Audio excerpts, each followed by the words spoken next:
Eu vou falar sobre poços de grande diâmetro. Não sei quanto vocês estão familiarizados com esse tipo de obra, ok? Pero aqui eu estou chamando de poço de grande diâmetro, esse tipo de obra que é executada essencialmente com concreto projetado e malha de acero. Não é uma obra utilizada para a escavação do poço com equipamentos mecanizados, certo?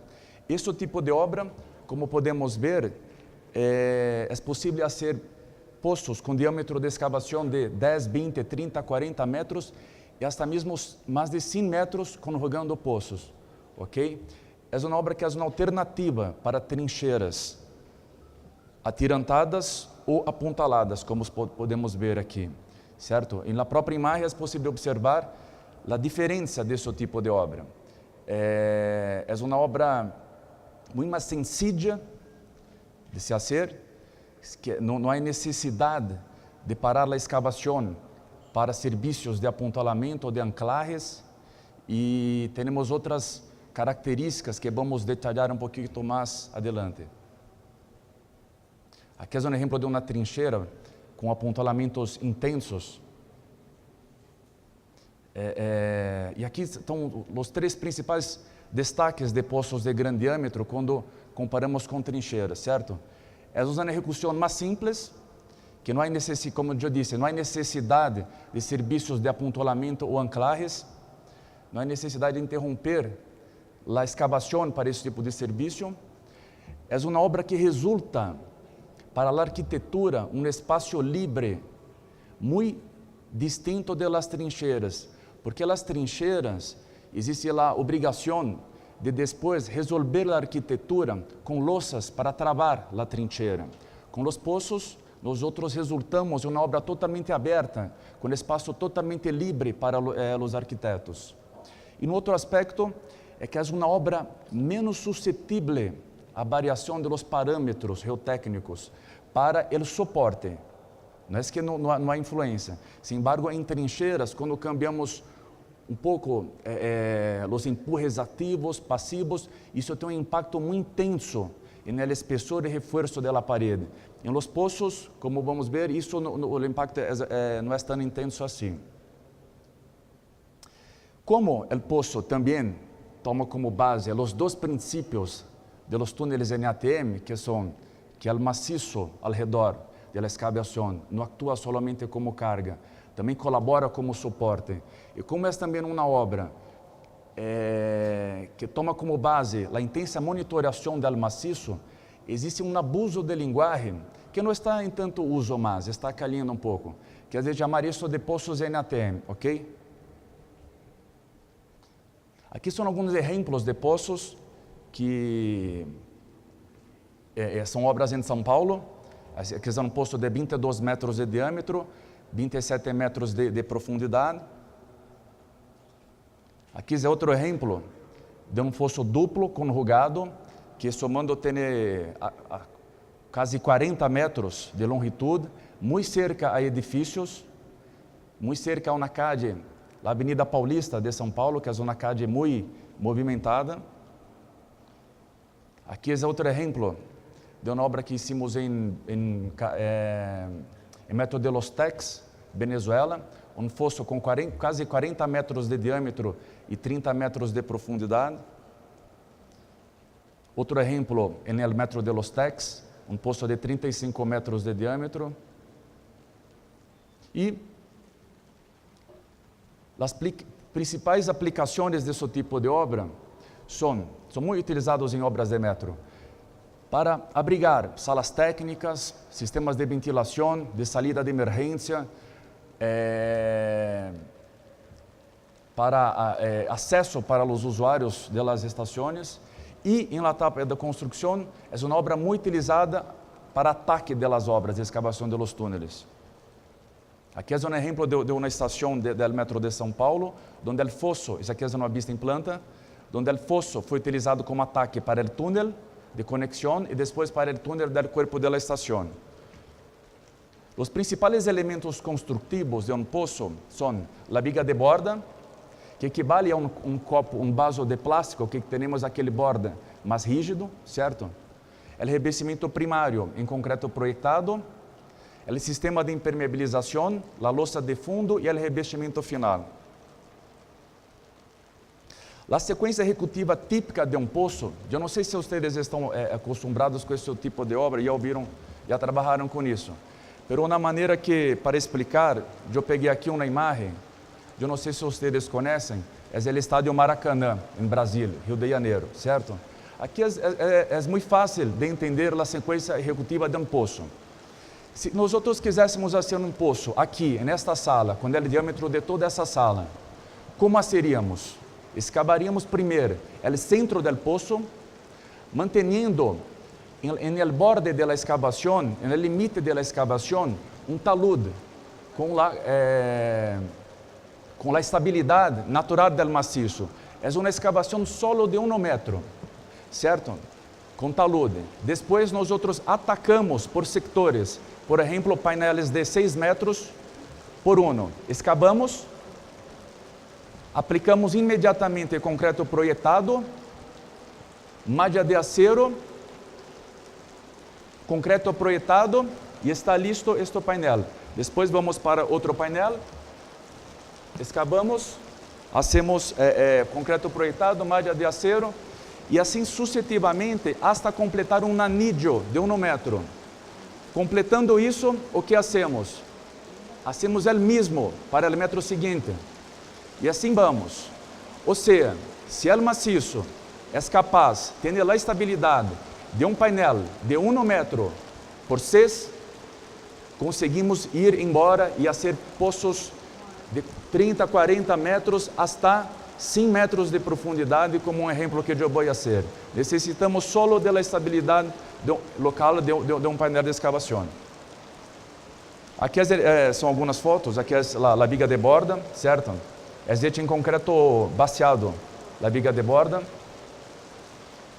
Aqui é a banqueta que eu disse, com o talude. Aqui é a escavação do tramo, um painel, é como se fosse uma fatia de uma pizza, certo? A preparação para a instalação da malha de acero, a aplicação do concreto projetado, e é isso. Como eu disse, temos que ter a estabilidade local para executar isso. E se não temos a estabilidade local, o que hacemos? Tratamos o maciço para que o maciço tenha essa estabilidade.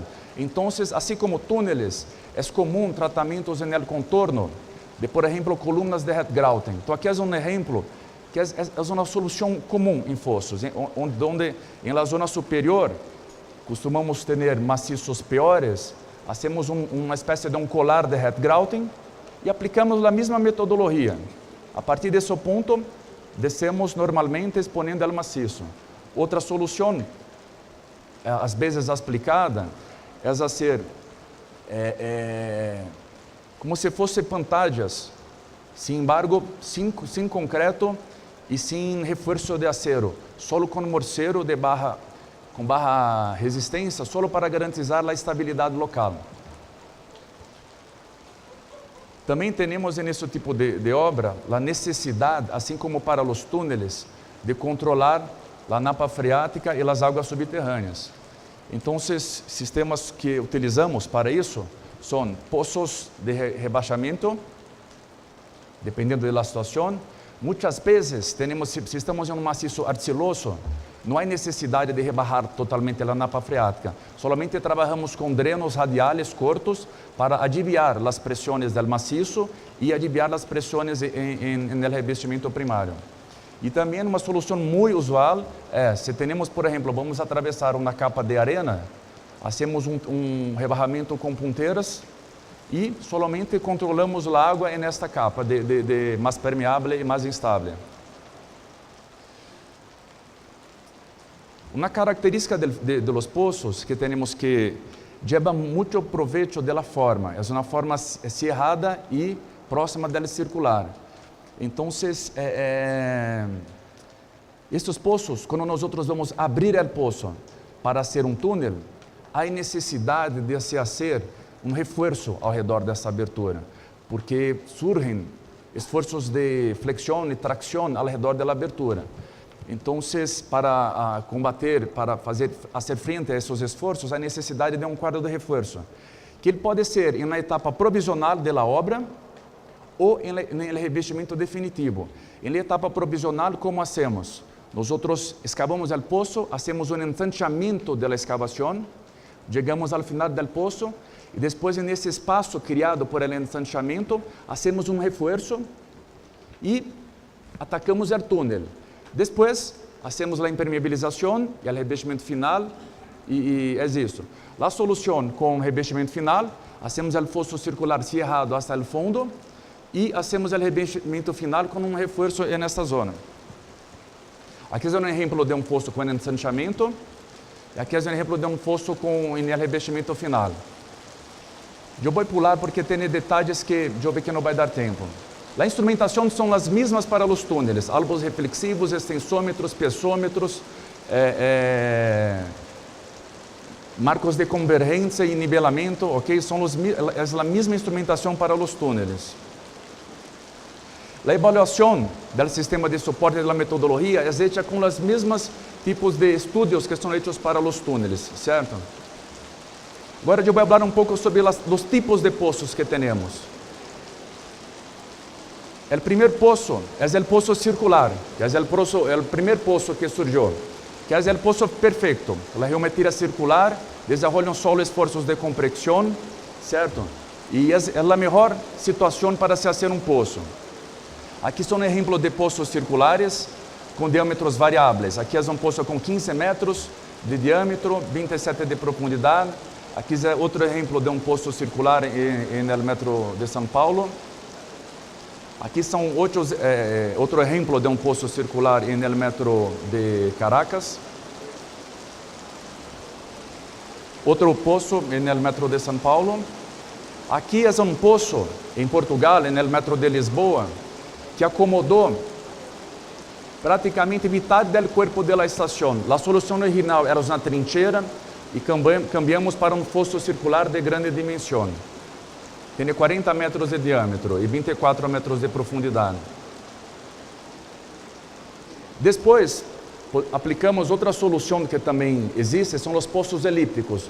Muitas vezes não é possível fazer a geometria circular para acomodar as necessidades da arquitetura ou as possibilidades de implantação na superfície. Então, podemos fazer poços com essa geometria. Evidentemente, existe limite para isso, porque nessa situação, começamos a ter flexião também. E se temos flexião, há necessidade de reforçar. E reforçar, se tiver necessidade de emplear uma malha mais pesada, isso é incompatível com o método. Então, esse tipo de solução tem limite de aplicação. São exemplos de poços elípticos. Aqui é no metro de Porto, muito cerca a edificações. Aqui é uma estação no metro de Porto, a estação del Marquês, um fosso elíptico também. Outros exemplos de poços elípticos. Aqui é uma solução que nós hicimos. O poço havia necessidade de invadir a calle. Fizemos uma lousa, desviamos o tráfego, fizemos a lousa e depois escavamos por debaixo da lousa, devolvendo o tráfego para na superfície. Aqui o tráfego passando na superfície. É um poço elíptico também. Outro tipo de poço é o poço botella, certo? Muitas vezes temos uma possibilidade de implantação na superfície muito restrita. Então, podemos aplicar esse tipo de solução. Essa é uma estação no metro de Lisboa, estação São Sebastião, onde tínhamos só um espaço muito restrito no canteiro central da calle.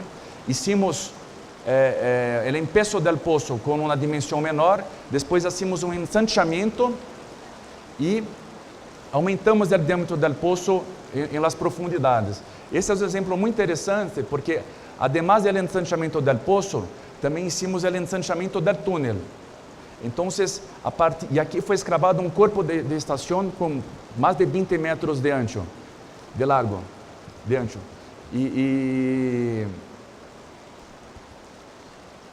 Depois aqui são outros tipos de poços, são poços múltiplos, ok? Onde podemos conjugar poços. Aqui é um exemplo, estação Salgueiros no metro del Porto, para vocês entenderem como é a metodologia desse tipo de obra. Primeiramente, imagine que não está nada escavado. Hacemos primeiro essa estaca, depois essa estaca, depois hacemos uma trincheira e uma viga de conexão, e depois escavamos todo o corpo de los pozos, descargando neste pórtico que hicimos, ok? Então, aqui é a concretaje, é a jaula de reforço de acero, del pilar, de la viga en la superficie, e aqui a escavação del poço, hasta sua situação final. Esse aqui é outro exemplo. Aqui é o B7ET, onde é a mesma metodologia construtiva. Essa é a jaula de reforço, essa é a escavação de los estacones. Aqui é o levantamento da jaula de acero para dentro. Aqui é a viga vaciada. E aqui é a execução de los 4 pozos simultaneamente, descargando em los pórticos, certo? Essa é uma estação em uma zona, aqui é a Marginal Tietê, temos um rio aqui. São 4 pozos, mais de 100 metros de largo por 30 de ancho.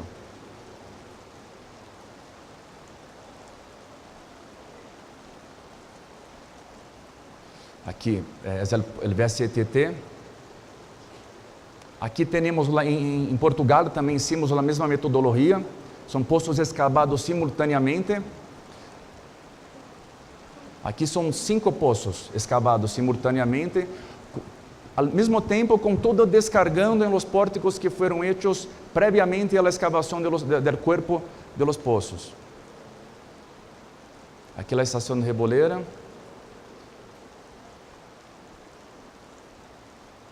Aqui é uma outra estação em São Paulo que é um pouco diferente. Não foi feita com concreto projetado, foi feita também com pantallas, ou seja, todo pantallas que também trabalhavam por compressão e descargavam em um pórtico hecho. E aí não foi feito com estacas, foi feito com um T de panchadas também. É a estação Brooklyn, no metrô de São Paulo. Tem uma outra tipologia de poço que são poços múltiplos também, sin embargo não são hechos simultaneamente, são hechos em etapas desfasadas, certo? Primeiro é feito um poço, depois é outro poço. Esse é um exemplo de uma estação del metro, que é a estação Vila Prudente. Como foi feito? Primeiramente é feito o primeiro poço, depois é feito o revestimento final do primeiro poço, com as vigas de travamento, e depois é escavado o segundo poço, descargando no primeiro poço com as vigas de travamento.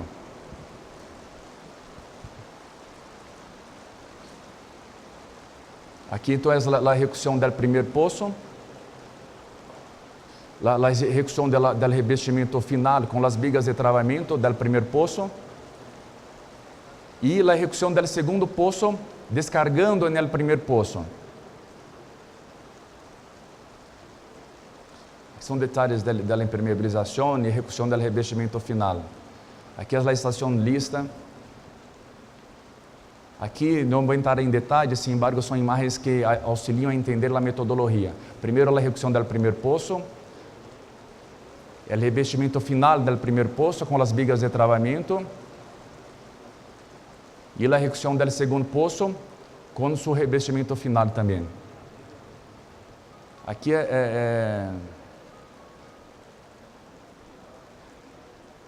me desculpe por el tempo. Aqui, este poço que eu havia mostrado anteriormente, também é um poço executado em etapas desfasadas. Foi primeiro um poço, depois outro poço. Este tipo de metodologia tem uma vantagem. Por exemplo, se quer atacar, é possível fazer um poço e atacar o túnel. Não há necessidade de fazer todos os poços.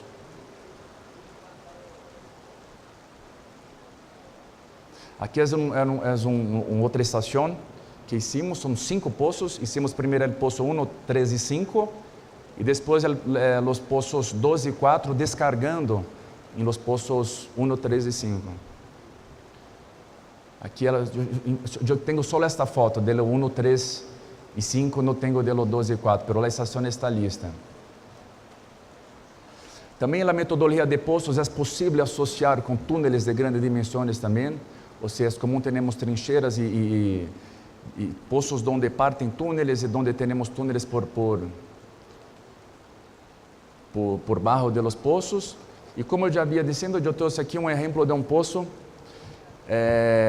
em Abu Dhabi, é uma estação de tratamento de esgoto. Esse poço tem 40 metros de diâmetro por 100 metros de profundidade. Aqui era uma etapa que estava com 40 metros solo, e este poço foi uma execução, foi uma obra que, em los primeiros 40 metros, eram com pantallas, e dos 40 para baixo, os 60 metros finais com concreto projetado. E graças.